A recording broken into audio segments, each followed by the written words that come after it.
we're the ones that are always left. You know, every single team member we currently employ will leave, right? They always do. We're always the ones left holding the can. Every client we've currently got will leave. If you've got a small business, that means you're back on the tools. You're doing what the business does. And so I selfishly take a view on business that, hang on a minute, if everyone else, I'm taking all the risk here, I should design it exactly what I want, not what the customer wants. Customer comes last in my equation, by the way. Not what the team members want, not what the team want. What do I want? I'm the business owner. I'm the risk taker. So it starts with, what do I want my business life to look like? Welcome to the Nat and Sarah Show, where we aim to touch, move, and inspire you every single week. Really? We're really going to introduce our own show? Maybe we should leave it to the pro.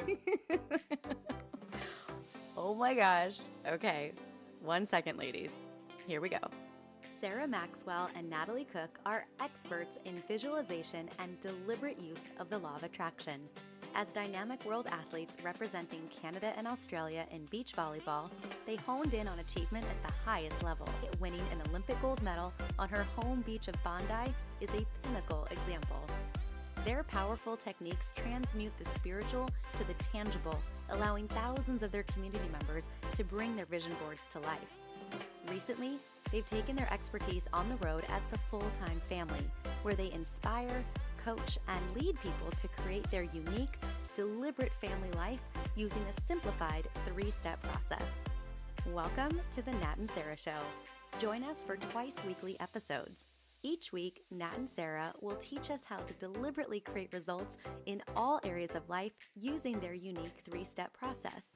Not only that, they'll also sit down with some of their favorite high achievers who have manifested what most merely dream about. Are you a member of the community? Go to bit.ly/The Nat and Sarah Show to download your 3-step journal to follow along with each workshop-style teaching episode and get ready to take action on your inspirations.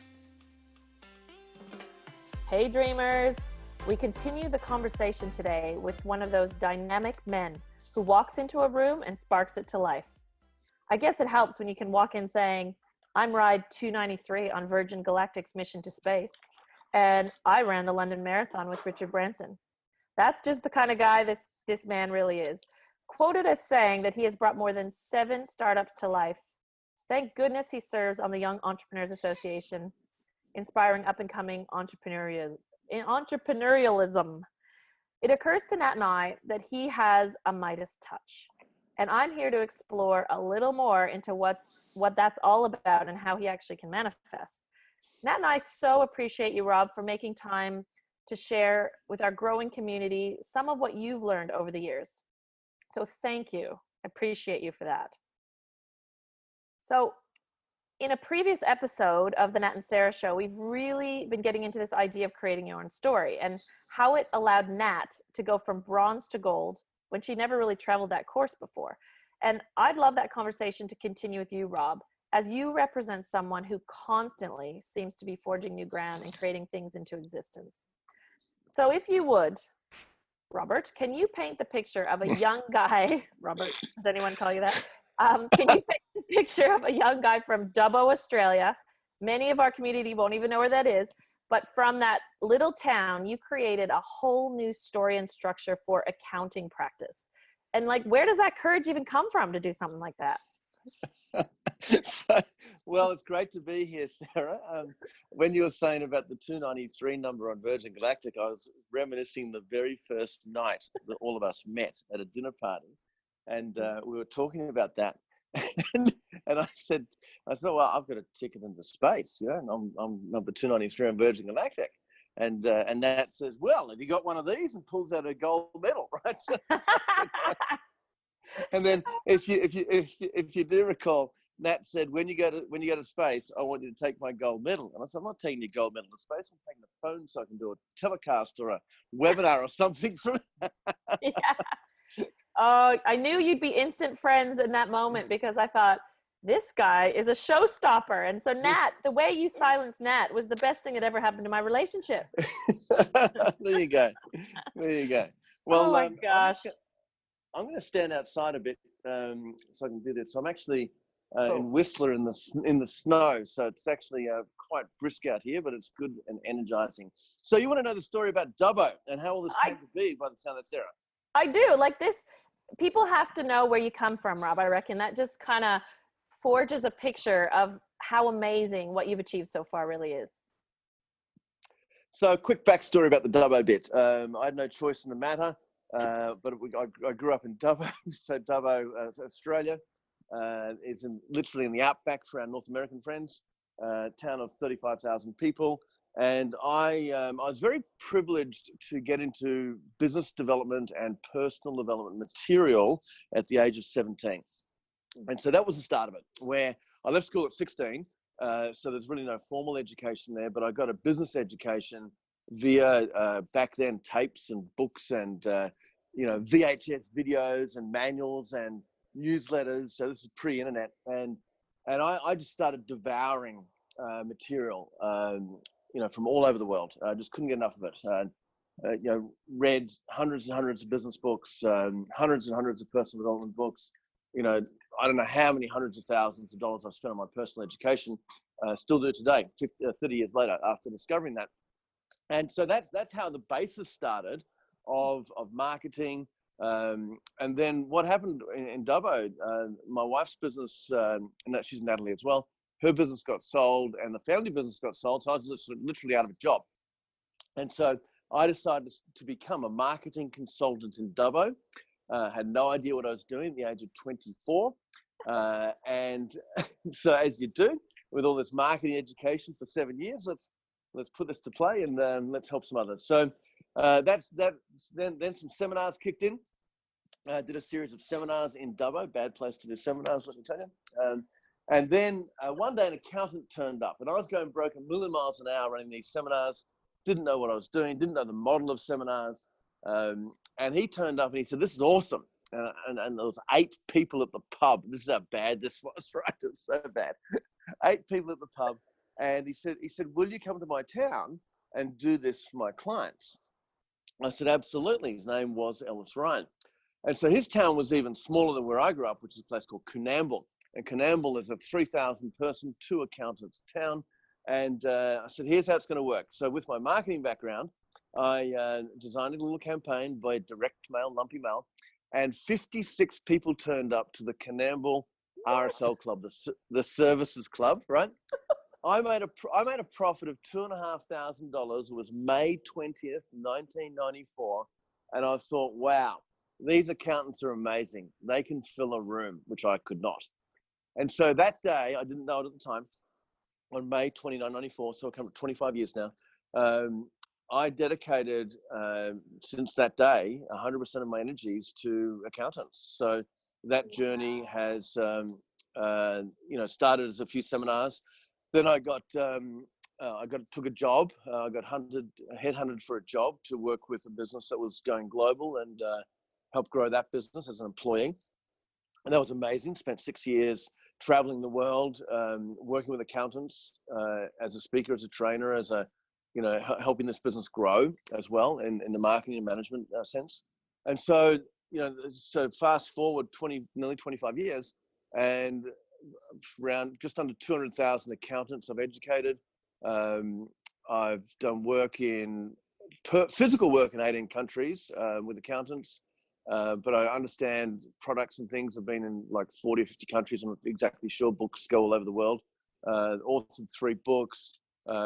Started 7 companies, 6 of those for accountants. And, wow. My life has been accounting firm. So a whole range of different products to provide to them, whether it be, training, consulting, products like physical products, like educational products, learning products, software, e-learning, coaching services, hired hundreds of people over the years, collectively hundreds, all to serve as accountants. So my life has been accountants for nearly 25 years. And that's how it started. It started in Dubbo. Incredible. I'm so glad you shared that, because I think sometimes people are waiting for themselves to not live in a place like Dubbo. I can't even say it right as a Canadian. But they're like just waiting for something to change in order for them to start living their life. And you, for me, you and your wife, Nat, are the epitome of people who don't wait, they create. So we are so fascinated by your processes, Rob, because I know you've got some. And I think that's what really makes you different, separates you from the rest, is that there actually is a system to what you do. So I'm sensing, do I dare ask, are you goal driven? Very much so. We are. I was obsessed yesterday. So it is currently. I'm not too sure when this podcast is going out, but we're recording this on New Year's Eve, and yesterday I have a whole process around my goals, and it typically takes about 5 or 6 hours at the end of every year. And there's a final piece missing yesterday that I said to Nat, my wife, I've got to get this finished so I can lock down the end of the year to start the new year. And so you're very, very goal driven, have a process for that. But I've also got, a process to reinvent as well, which is what I've had to do a number of times. So do you want to talk about the goals? Do you want to talk about how the reinvention? Well, okay, good. First, so take me through this process of you write things down. Is there a system do you have a how-to, and then the recreation? Yeah, share, please. So the goals bit or the reinvention bit? Let's go reinvention. Okay, cool. All right. So I don't know where it came from. After so many years of absorbing business material, I created my own process for business by design, and I've had to do this. I've done this 3 times personally. Most recently, 7 to 8 months ago, and so it's quite fresh. And again, this process kicks in when you want to, for me, and I've taught it to many others as well, hundreds of others, when you want to change the course of your professional career. And so I'm not talking about professional being a sports person, I'm talking professional being a business person. So many people have got business by default, and they're just happening. The business is just happening. It's just as it was, it's growing or not growing. And let's take start a business, and we get some customers, and then we get busy. We need to hire some more people, and then we're delivering all these products. The money's not great, or the numbers aren't great, and business life typically is not exactly where you want it to be. And this has happened to me in the last 7 years, 3 times where I've had to stop and redesign and reinvent everything. And so, and most recently, I'll tell you the quick story is why I did this most recently. I turned a coaching business into a software business. So I had a very successful coaching business in Australia. I saw the opportunity for online e-learning and software for my target market being accountants. So I decided we pumped a lot of money into this business, into doing this. And in the end, of course we did it, but in the end, I raised a lot of capital as well, $12 million in capital to fund it. And that came with governance and board of directors and investors and all that sort of thing. Anyway, push came to shove. And a couple of years in, the board and I, as the majority owner and founder, we had a major disagreement. And I told them where to shove it, and they shoved me. So, I was. I'm not going to go into the detail of that, but I was one of these. You hear about the technology founder who's raised all this money, where the board kicks him out. That was me. So, literally kicked out of my own company due to a major disagreement at board level, So I had to reinvent, and so I went through my 5-step process, which I'm going to take you through, to really redesign. So, step 1 is, okay, it's all about asking 5 questions and really answering them very deeply. And this process does take a bit of time to answer them properly, because the challenge is that when you answer the questions properly, most people who answer the questions have already got business legacy around them, and they have to shed a lot of business legacy. That's the hard bit. Where when you've got a blank sheet of paper, it's so much easier. But I've done this without a blank sheet of paper and with a blank sheet of paper. And so, question 1 is my business life. What do I want my business life to look like? So my professional business life. And under that is asking a series of questions, like, for example, do I want to travel or not? How much travel do I want to do? Who do I want to work with? Not my target client, but me personally, that I want to do. Do I want to run my business? Do I want someone else to run my business? It's all about what do I want to be doing in my business, right? And, do I really want to be on the tools? Do I not want to be on the tools? Do I want to be in a sales role, a marketing role, an operations role? Do I want to just be the brand ambassador? My business life. See, here's the thing that I've learned over the years, Sarah, that, as business owners, as founders, entrepreneurs, we're the ones that are always left. Every single team member we currently employ will leave, right? They always do. We're always the ones left holding the can. Every client we've currently got will leave. If you've got a small business, that means you're back on the tools. You're doing what the business does. And so I selfishly take a view on business that, hang on a minute, if everyone else, I'm taking all the risk here, I should design it exactly what I want, not what the customer wants. Customer comes last in my equation, by the way. Not what the team members want, not what the team want. What do I want? I'm the business owner. I'm the risk taker. So it starts with, what do I want my business life to look like? That's question one. Beautiful. And answer that, folks who are listening, with a clean sheet of paper in mind, even though you've got business baggage and business legacy. All right, you ready for question two? Yeah, this is great. Okay, question two. My numbers. What do I want my numbers to be? So that could be revenue, profit, personal earning, hours that I work, anything associated with number, locations. Maybe you want to dominate the world. A number of customers that you want, margin, how much margin you want to make, because business is infinite. You can do whatever you want. I was hanging out a month ago with a young couple in their early 30s. Get this, right? Talk about numbers. They have a virtual business with 74 employees all across the United States. They're in their early 30s, this couple, husband and wife team. They have no office whatsoever. Everyone's in a home office environment. And they punch out $35 million in revenue. They punch out $3 million a month in recurring revenue after 2 years of getting started, right? Wow. 2 years. So it's like hugely profitable. And it's like, man, that's cool. I meet other entrepreneurs through my entrepreneurs organization connections and my technology connections, who go from like zero startup to, $10 million a year in run rate in a year, or let's go and raise $10 million in capital this year. Numbers are your numbers. I find are mostly in your head. It's what you believe is possible. Mm-hmm. And so it's all about belief. All this whole process that you guys go through as athletes, as I go through in business, most of it's about belief. It's just about what you believe is possible. And I find the more I hang around with successful people, the more I believe anything's possible. Anything is possible. And whatever that happens to be. So numbers. So you're the business risk taker. You're the you should be the one getting all the numbers, not working all the numbers, but getting all the numbers, the money, whatever it is, the wealth, whatever.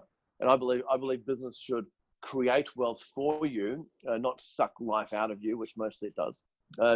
So numbers. What do you want your numbers to look like? Yeah. And like, I want to earn this much money. And typically, by the way, when I ask that question to my clients, how much do you want to earn? And they go, they mainly go for double where they're currently at, which is really bizarre. And why not 10 times? But it's a belief system of what they've seen in the past. So we've got to shake that out, right? So number one is, what do you want your business life to be and look like? Number two is numbers. What numbers do you want to achieve? Detailed numbers. Number three. I have a question. Yep. One question. Go for it. Because this has come up twice with each number one and number two is, do you have a process for shaking off the past? Because you know how you said that's something that blocks people from actually doing this fresh. Do you have a process for how you shake off the past in order to recreate something new? Well, if you get a big sheet of big sheet of blank paper, and get yourself some, some body fluid, as in something that lubricates the mind, whether you smoke it or drink it, whatever you want, right? So, and start. It's all about dreaming first, right? You open this up with, "Hey, dreamers," right? This is a dreaming session, right? So, right. the action happens after these 5 questions. Okay. Yeah. So the action, by the way, the decisions are harder than the actions. So just really deciding what I want to travel 12 weeks of the year. I don't want to work. I want to be able to work a business from an iPad, which means it's totally global and totally in the cloud, right? Yep. So you design business by design. This is not business by default. This is business by design. You design it your way. So number 3, what products or services do you really want to deliver? What do you want to deliver? What do you really love doing, right? What really floats your boat, not your customer's boat, right?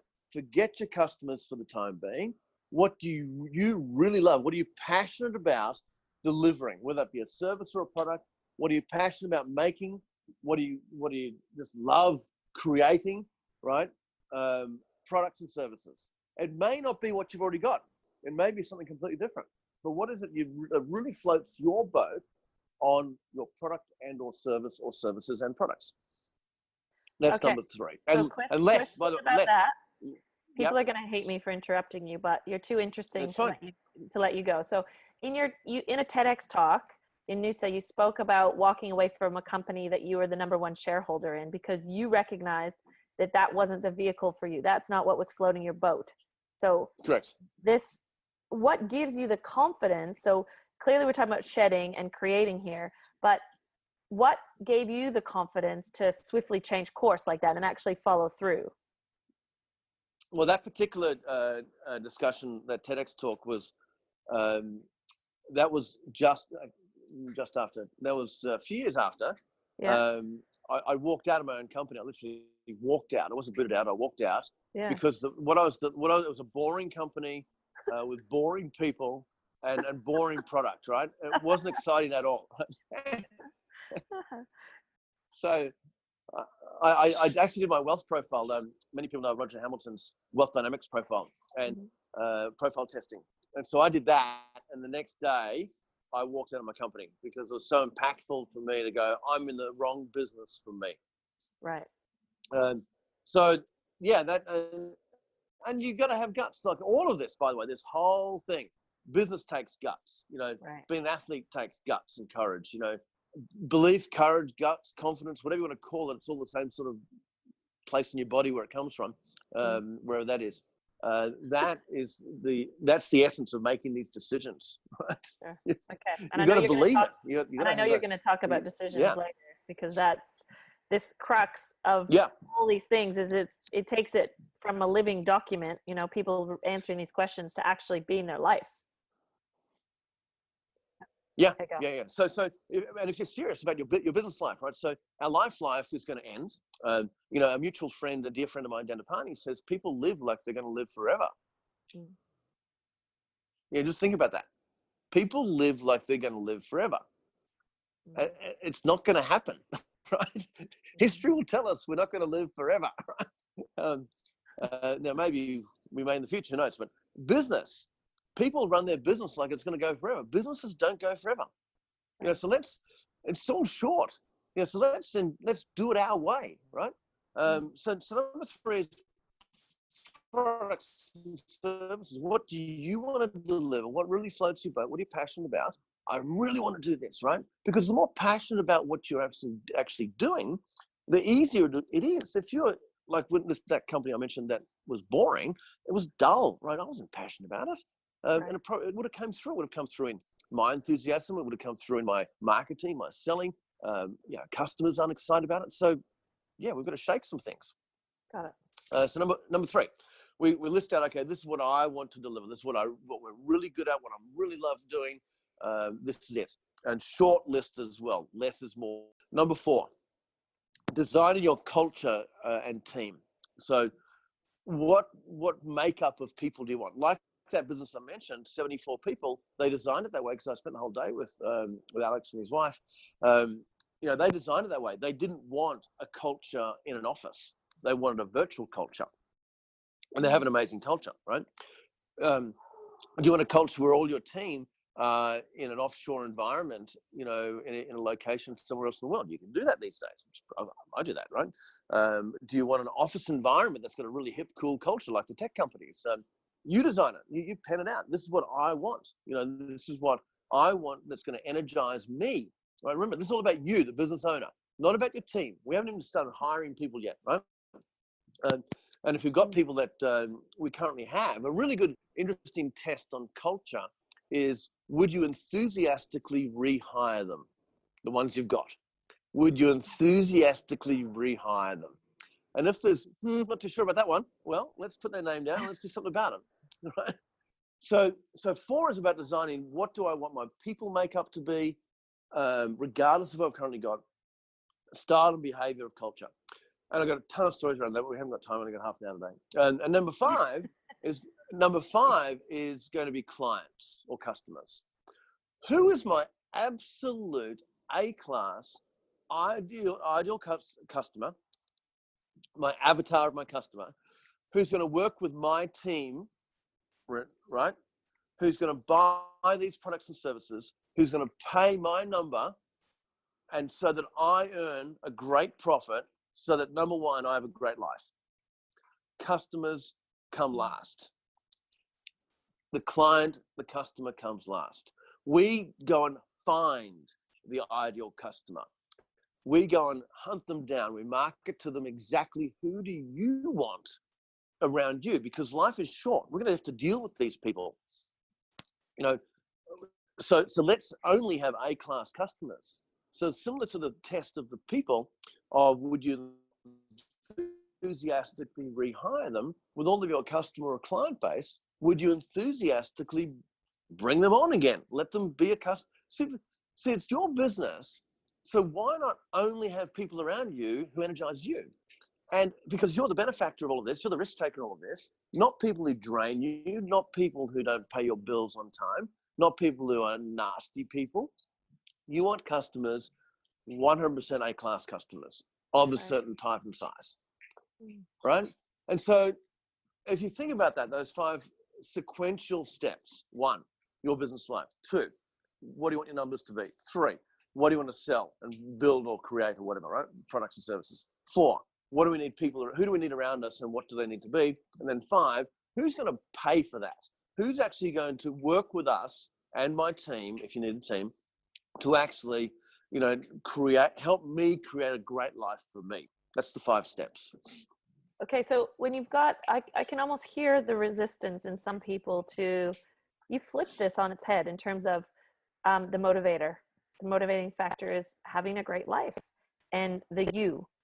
What do you say to people that feel that this is a selfish way of doing business? What would you say? Because you've kind of answered that in the beginning, but what would you say to the resistors to this idea? I would say this is the selfish way to do business, right? Because this is my business. It's no one else's. This is my life. It's no one else's life. Why pander to other people, whether it be shareholders or team members, employees or clients? Hang on a minute. I'm creating something for you, right? I'm creating an environment for you, employee, right? You're not creating it for me. I'm creating a product and service for you, Mr. and Mrs. Customer or client, right? You're only a small piece of this puzzle, right? You're paying that amount, but by the time we add you all up, it's a bigger multi-million-dollar business that I'm running, right? Or whatever size it is, right? So it's a very selfish approach to business. Got it. But you're the one.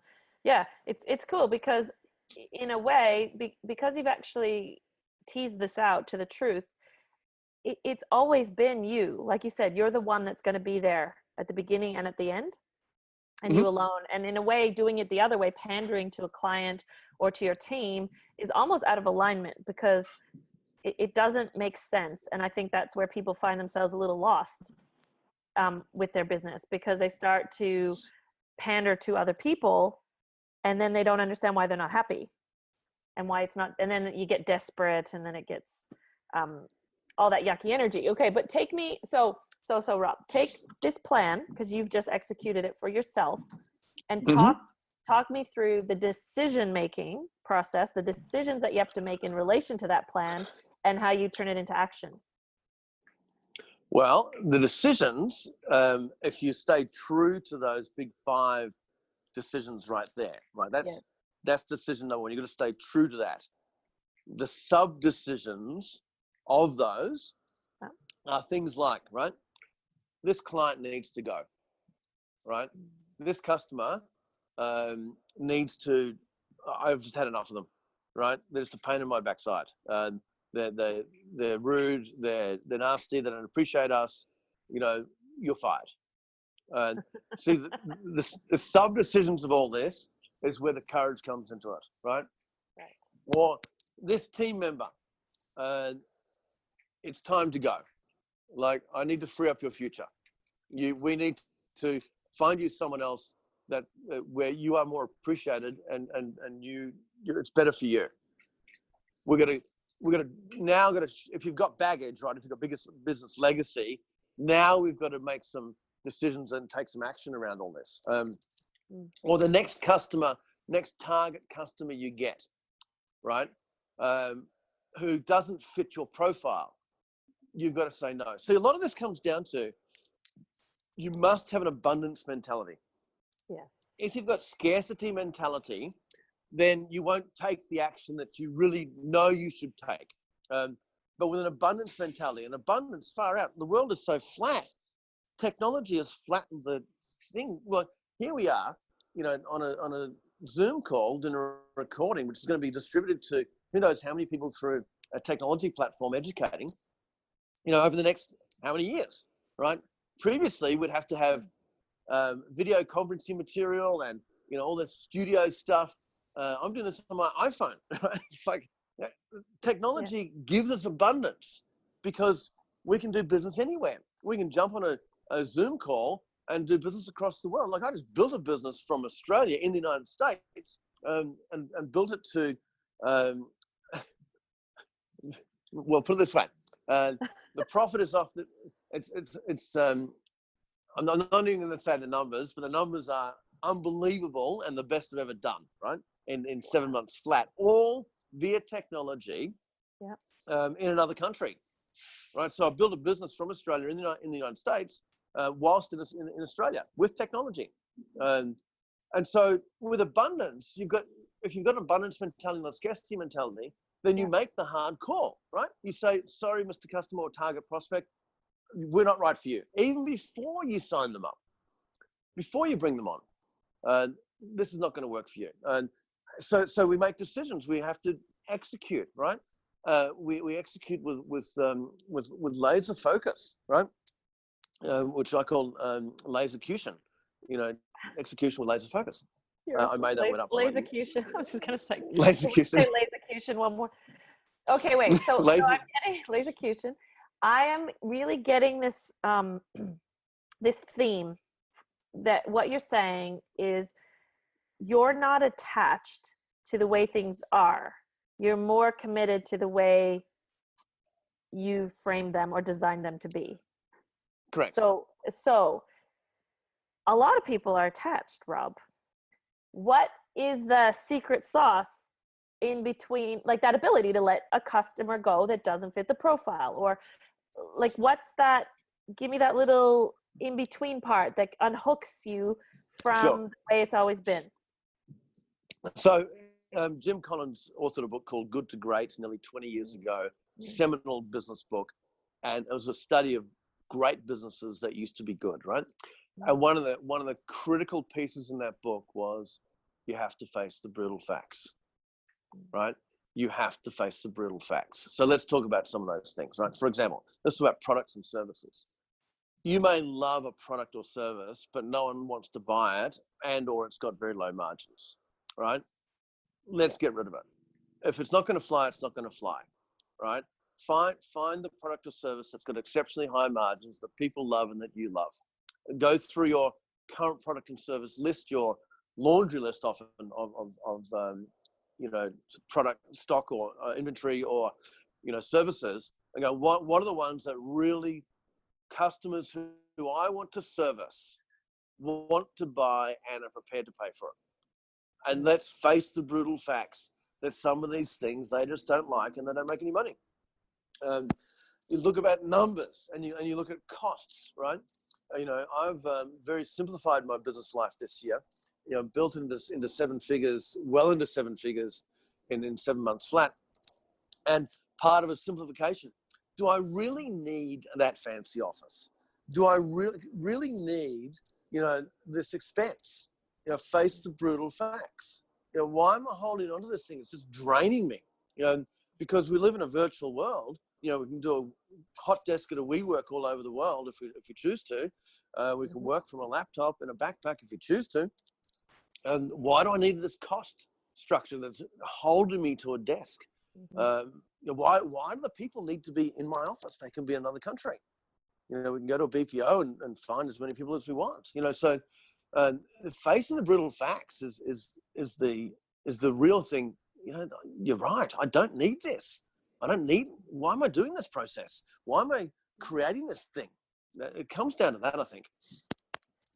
Yeah, I'm really getting, a couple things I'm getting. I'm getting that I want to bring you back for our entrepreneur series that we're doing, firstly, because this is like entrepreneurialism, like 101 here. Well, it's 201. But basically, I'd love to chat to you more. That's the first thing. This idea of having the courage to do what it takes also is matched with this idea that you have to be willing to be fresh every time, to start almost like with that beginner's mind. Yogis talk about it, starting as if you've never done it before. Like all these things are linked to this idea that you have around, we only have one life to live and we're not going to live forever. And so if you could just end this, Rob, by sharing with people why you're so intricately connected with this idea that you're going to die one day. Well, we are. Yeah, I know. But you know how many days you have left, do you not? Yeah, I have a death clock on my phone for sure. As in, it ticks backwards on the date that I've set as to when I'm out of here, and so that's the realization. But further than that, we go back right to the start, being New Year's Eve and all, and a great time for reflection. Further than that, and by the way, I've got 50 years, 238 days, 22 hours, 43 minutes, and counting down left. Right. So, Got it. So, back to the goals and living a full life. And I have an extensive, what's commonly called a bucket list, right? 139 mainly experiences, by the way, not things, mainly experiences that I want to tick off. I tick them off, add more every year, tick off every year. And that's what I want to achieve, and that particular list is front and center with me all the time in a special journal that I have. And that's essentially what drives, I want to tick off that list. And this is an awesome list. It's a big world here. One of them is to go to space safely, which is not too far away now. So I'm driven by that, and then the steps towards that. Businesses is really a step to achieving your life, because it should be fuel for your life, as I said before. It should create wealth for you and contribution for you. So I've got goals of I'm always giving back. I'm supporting children, and particularly through education all over the world. So always giving back as well. And that's part of my goals. To give back. It's just not a money hungry grab. It's all about fulfilling my ultimate list of what do I want to achieve in my life, and then that list takes time and money, to accomplish. So, that's where it's coming from. Thank you for that. Thank you for sourcing that, because I think that rounding out the whole picture makes it aligned, makes it all make sense, and I feel like we easily go to the chiropractor and get our body lined up, but being able to line up our businesses with the things that we want to do on the planet, you know, and with this abundance mentality.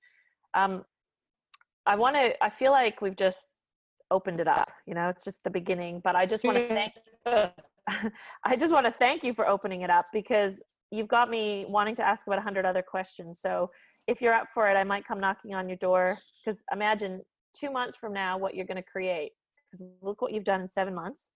I can imagine tacking on 2 more months. I can't wait to talk to you again if you're open to it. Let's do it. Yeah, let's do it. Love your work, Rob.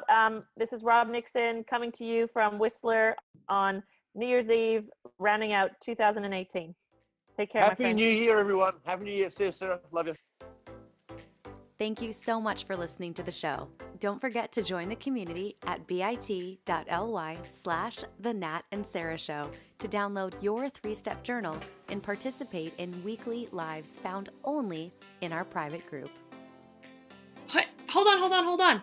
You've got to rate and review the show. And I know all the podcasts are always asking this, and in the past, I wasn't doing it. And the reason I wasn't doing it is because I actually didn't know how to do it. So, open your podcast player and click on our show from your library, not the Listen Now. That's where I was going wrong in the past. So now that you know how to do it, When you go there, make sure you give us a 5-star review. 5 stars. And then click on write a review link to actually write a review, so that you can tell other people that we're legit and even funny, maybe a bit serious. so if you want to recommend this to someone, you have to put your fingers on the keys and send us a review. Thanks!